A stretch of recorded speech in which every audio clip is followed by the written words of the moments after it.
Yo, what's good YouTube? I'm back with another reaction video, and we got NBA legends demonstrate Larry Bird's dominant skills. Now, I've never seen this before, so let's get into the video, man, see what this video is hitting for. Instrumental mixtape is dropping June 23rd. Subscribe if you're new, hit that like button, turn on that bell. We uploading every single day. Definitely knocking out all these videos as much as I can. But yeah, that's about it, man. Let's get straight into the video, man. You know, I'll keep it short and sweet. Don't waste no time, y'all. Let's get it. NBA legends demonstrate Larry Bird's dominant skills. Once every several decades, a new generation of players produces someone truly exceptional. One such player was Larry Bird. During his 13 years with the Boston Celtics from 1979 to 80 to 1991 to 92, Bird was the epitome of hustle, consistency, and excellence as a scorer, passer, rebounder, defender, team player, and maybe most notably as a clutch performer. If you take it too far back, what happened? Did he nail all of that? Let me know in the comments if he nailed all of that. I think he said everything on point, right? What, did he leave anything out? Let me know in the comments, y'all. I don't have really no direction of the ball. I don't really know where it's going to go. It's more of a throw. Of course, me, you know. Bird was so sure of himself that he would often walk up to the opposing team's bench before tip-off and declare that he will score 40 points that game. He was such a lethal marksman that he occasionally shot threes with his eyes closed in preparation. Only Irvin "Magic" Johnson, one of Bird's contemporaries, was widely regarded as a greater passer, and the two would forever be associated in the minds of basketball fans. Bird was known as one of the most aggressive players due to his habit of diving into crowds and even jumping over pressed tables to retrieve loose balls. The term Celtics pride was coined to describe Bird. He was an exemplary teammate who excelled under duress and set the bar high for his colleagues. The unassuming Bird was a team player who, like Bob Cousy, Bill Russell, John Havlicek, and Dave Cowens, never stole the show.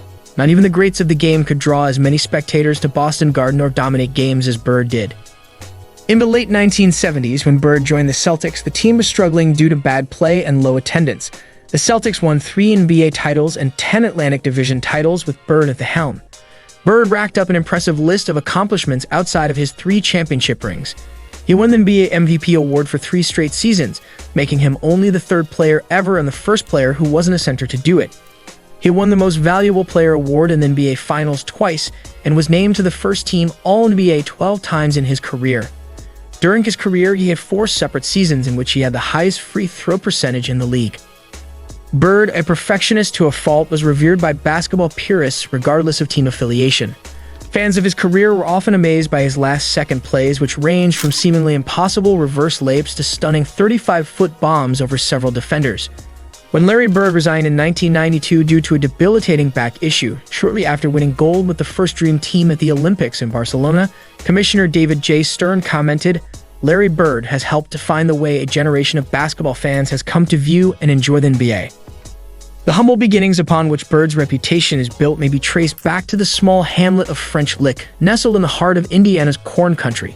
In a state like Indiana, where high school basketball is revered, the majority of French Lick's 2,059 residents turned out for Springs Valley High School's home games.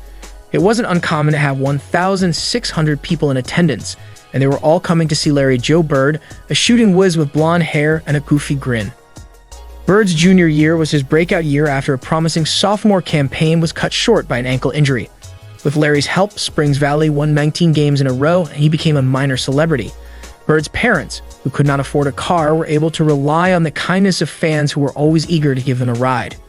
Around 4,000 spectators saw Bird play in his senior home game, and he concluded his career as the school's all-time leading scorer. Bird struggled to adjust to life in higher education. When he wasn't playing for the Chicago Bulls, he was a member of the Indiana Hoosiers, coached by the famous Bobby Knight. Then he dropped out of Northwood Institute, a community college in his hometown. Finally, Bird enrolled at Indiana State, where the pressure would be less than at Indiana, a perennial Big Ten power and national title challenger, due to the Sycamores' 12-14 record the previous 2 seasons. Although Indiana State's home attendance was roughly 3,100 prior to Bird's arrival, he quickly filled the arena and led the Sycamores to new heights of success, just as he had done in Springs Valley. During his rookie year with the Sycamores, he scored over 30 points per game and pulled down over 10 boards per game. Sales of season tickets increased by a factor of 3, ads were replaced by Bird clips on national television. Many fans missed class in order to be among the first in line for tickets 8 hours before tip-off. In Terre Haute, Larry Bird ball was king. During Bird's senior year, the Sycamores went undefeated and ranked no. One, that they were upset in the 1979 NCAA championship game by a Michigan State team led by a 6'9" player named Earvin "Magic" Johnson, a game that was viewed by millions across the world. Bird graduated from Indiana State as the school's all-time leading scorer and the NCAA's fifth leading scorer overall. During Bird's 3 years with the Sycamores, the team posted an 81-13 record. The Boston Celtics had selected Bird in the 1978 NBA draft in the hopes that he would skip his senior year after being eligible to play in the league at the end of his junior year, but they also knew that he would be well worth the wait. The Celtics' 32-50 record in 1977-78 was their lowest since 1949-50. The Celtics' record fell to 29-53 when Bird decided to stay at Indiana State for another year. However, Bird joined the Celtics for the 1979-80 season, and the team experienced one of the league's biggest turnarounds in a single year. The 1979-80 Boston Celtics season saw a 32-game improvement as the team finished with a 61-21 record and reclaimed first place in the Atlantic Division. Yeah, I'm still amazed. Like, yo, that's crazy, bro. That is crazy. Bird, who appeared in all 82 games, ranked first on the team in points per game, 21.3, second in rebounds per game, 10.4, third in steals per game, 143, and second in minutes per game, 2,955. 58. Bird earned the NBA's Rookie of the Year and started in his first of 12 All-Star games despite Johnson's stellar play for the league champion, Los Angeles Lakers. Robert Parrish, a center, and a potential first-round pick, Kevin McHale, came to Boston from Golden State in a deal widely regarded as the most one-sided in NBA history. Together, with veteran Cedric Maxwell and point guard Larry Bird, they propelled the Celtics to the 1981 NBA Finals. After beating Moses Malone and the Houston Rockets in a thrilling 6-game NBA Finals, the Boston Celtics celebrated a historic comeback in the Eastern Conference Finals versus Philadelphia, winning the series after trailing 3-1. Again, Bird was the team leader in points, 21.2 per game, rebounds, 10.9, steals, 161, and playing time, 39.4 per game, 3,239. It wasn't just Boston Garden that was packed to the rafters for Bird's final 541 games. Arenas across the country were doing the same. Bird, together with Magic, was reviving NBA play and making the league's new tagline, NBA Action. It's fantastic, a reality. After only 2 years, Bird's reputation for high numbers and clutch performances was well established among fans, coaches, and teammates. No one could equal Bird's focus and calmness. He never wavered or faltered, and he was difficult to stop. The time he put in honing his shot as a kid paid off well when he made it to the NBA. Nobody other in his period could shoot the ball as well or as consistently as Bird could. Despite being sluggish and not being the greatest one-on-one defender, Bird was unmatched as a team defender and was named to the NBA. Hold on, wait a second. I don't think I've seen that one. He out of bounds. Period could shoot the ball as well or as consistently as Bird could. Despite being sluggish and not being the greatest one-on-one defender, Bird was unmatched as a team defender and was named to the NBA All-Defensive Second Team for the first time in 1981-82, where he would remain for the next 3 seasons. Many people noticed that he had the ability to foresee the development of plays. Again, like the year before, Bird came in second place to Moses Malone for the NBA's Most Valuable Player award. Bird scored 19 points, 12 of the East's final 15, in the 1982 NBA All-Star Game, making him the game's most valuable player. The Celtics didn't make it back to the NBA Finals, though, until 1983 to 1984. Bird's scoring average had reached the mid-20s by that point, and he was dishing out more than 7 assists each game. He also made almost all of his free throws. Though he was always a strong defender, Bird really came into his own in Game 5 of the 1987 Eastern Conference Finals against Detroit. Bird intercepted an inbounds pass from Isaiah Thomas with 5 seconds left and found Dennis Johnson for a... Did he say, is that?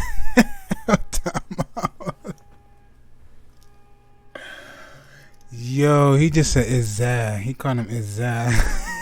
If y'all listen real closely. Though he was always a strong defender, Bird really came into his own in Game 5 of the 1987 Eastern Conference Finals against Detroit. Bird intercepted an inbounds pass from Isaiah Thomas with 5 seconds. He said Ezza. He called him Ezza. Seconds left and found Dennis Johnson for a game-winning jumper as the Celtics trailed 107 to 106. For the fourth year in a row, the Celtics have made it to the NBA Finals, where they will face the Lakers for the third time. The series was intensely physical and acrimonious, and the Celtics prevailed in 7 games. The Los Angeles Dodgers were victorious in the series, however, taking it in 6 games. With his back condition worsening and foot troubles also on the rise, Bird, now 30 years old, was never going to win a 4th championship ring. However, there were many more acts of valor to follow. Bird scored 42 points and grabbed 20 rebounds in a game against Indiana in 1987-88, making him the first Celtic to achieve this feat. He scored 29.9 points per game on average, which was a career high, and he came within 5 points of averaging 30 points per game. In addition, Bird won the 3-point shootout for a record 3rd time in a row, a feat that wasn't equaled until Chicago Bulls' Craig Hodges did it from 1990 to 1992. An unforgettable fourth-quarter shootout between Bird and the Hawks' Dominique Wilkins occurred in Game 7 of the 1988 Eastern Conference semifinals versus Atlanta. Even though Bird was suffering from bronchial pneumonia, he still managed to score 20 points in the fourth quarter to outscore his opponent and lead the Celtics to victory. But the conference finals ended in defeat for the Celtics as the Pistons prevailed. An unforgettable fourth-quarter shootout between Bird and the Hawks' Dominique Wilkins occurred in Game 7 of the 1988 Eastern Conference semifinals versus Atlanta.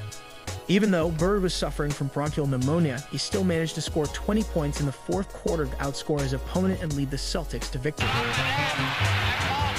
But the conference finals ended in defeat for the Celtics as the Pistons prevailed. Bird missed much of the 1988 to 1989 season after having bone spurs removed from both heels. In the following season, Bird made 71 straight free throws, good for 3rd longest in NBA history. When a compressed nerve root in his back caused him to miss 22 games in 1990 to 1991, it was the final straw that made Bird call it quits. After a violent tumble in the second quarter of Game 5 of their first-round series that year, Bird was left with significant facial injuries.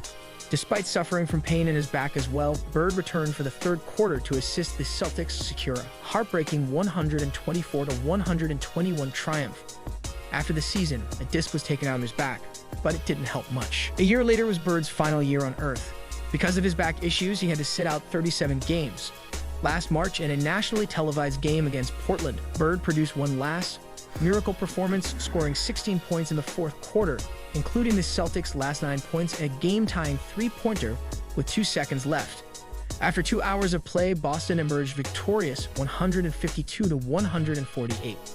Bird scored 49 points, grabbed 14 boards, dished out 12 assists, and stole 4 balls.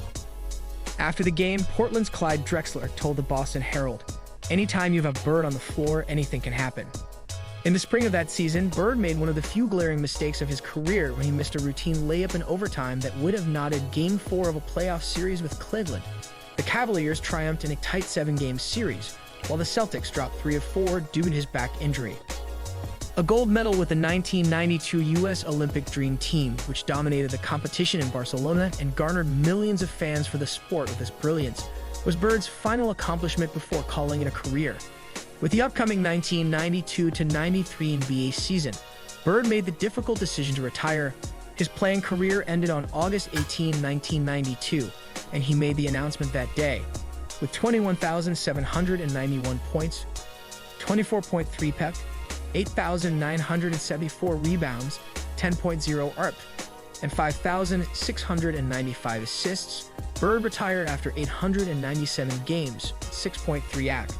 He finished his career as the 5th best free throw shooter of all time, behind only Mark Price, Rick Barry, Calvin Murphy, and Scott Skiles after a 496 field goal percentage and 886 from the charity stripe.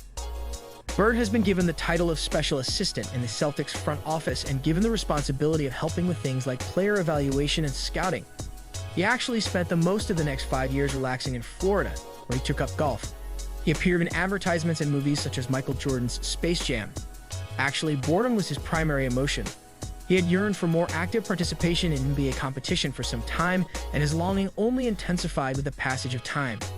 Seeing the Celtics' downward spiral reach its lowest point in 1996-97, Bird made the decision to leave. Following Rick Pitino's hiring as president and head coach of the Celtics, Bird realized his time in Boston would be limited.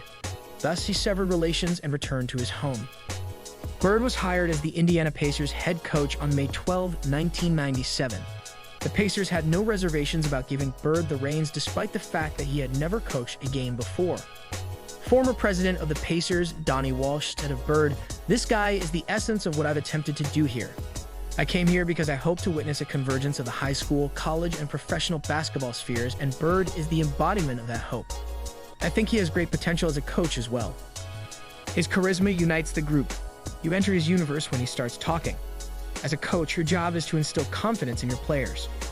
Bird took on his new duty with his normal aw shucks aplomb, even after joking that he hoped he could get the X and O's straight in the huddle, and that he didn't write up any plays with himself in them. He admitted his inexperience as a coach but expressed confidence in his abilities. "I have all the confidence in the world that I'll be able to handle these men and execute the things that are essential to win games." Bird was a great backup for 3 years. Despite having star player Reggie Miller on their side, his first year Indiana Pacers were swept in the conference finals by Michael Jordan and the Chicago Bulls. In the 2000 NBA Finals, the Pacers lost to the Lakers, led by Shaquille O'Neal and Kobe Bryant in a 6-game series, giving the Lakers their first of 3 consecutive titles. After leading the Pacers to the NBA Finals, Bird, who had been named Coach of the Year the previous season, stepped down as head coach. The outdoorsman also enjoys country music, racing cars, golfing, and watching the St. Louis Cardinals play baseball. Oh shit, I didn't know he liked to race cars. See, you learn something new every day. I didn't know he liked to race cars. That's what's up. Many of his trophies... Actually, he did have that sports car in like Indiana Pacers car. I remember that one in one of my videos I did, but I didn't know he liked to race though. That's what's up. and awards are on display at his hotel and restaurant in Terre Haute, which he owns and operates under the name Larry Bird's Boston Connection.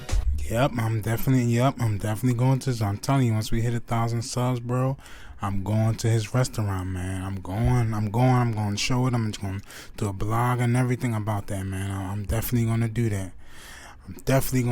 So once we hit the 1,000 subs and things start rolling, man, y'all definitely going to see me travel there to go to his restaurant, man. It's going to be crazy. In 2003, he became head of basketball operations for the Pacers and collaborated with Walsh to turn Indiana back into a championship contender. Bird took full control of the basketball operations for the Pacers after Walsh left to take a similar position with the Knicks before the 2008-09 season. This allowed Bird to lead the franchise to the playoffs for the first time in 4 years in 2010-11. It wasn't until he earned Executive of the Year in 2012 that anyone in NBA history had won all 3 major individual awards. Bird resigned as president of basketball operations for the Pacers following the 2011-12 season, citing health concerns. After the 2010-11 season, when the Pacers were on the upswing, he claimed he was ready to depart. For several years, he and owner Herb Simon had talked about when he would leave. In 2013, Bird resumed his previous position with the Pacers, and he remained in that capacity until 2017, when he stepped down to take on an advising role with the team. Oh yeah, that definitely was good. Good. Oh, this looks like another good video I should do too, also. Scoring skills part 2. You see part 1 and part 2. But yeah, man, that definitely was good right there, y'all. That definitely was good. I'm definitely gonna hit this restaurant up. And I didn't know he liked to race, man. That's what's up, man. I thought, I'm not saying that nobody can ever do nothing and want to do things, but I'm just saying, Larry Bird's in a chill type of fallback type of person. Like, that's how I am. Like, I like to do stuff, but a lot of times I'll just be chilling, working, just falling back, staying out the way. That's why I really love Larry Bird, man, because he's just a chill, cool type of person, and that's how I am, just a chill, fall back. I don't be getting into too much. I don't be doing too much at all, man. Just be living life. But yeah, that's about it, man. We on to the next video, man. Leave your comments down below. Hit that sub button. Hit that like button. Turn on that bell, man. I'm posting every day, man, non-stop. We've been going on for a couple months straight now, about like 3-4 months straight now. We've been going uploading non-stop, and I deeply appreciate y'all so much, man, for showing me the love and support. And yeah, that's about it, man. Leave your comments down below. If you got some videos you want me to do, drop them down in the comments. I definitely will do them. And yeah, that's about it. I love y'all. Peace.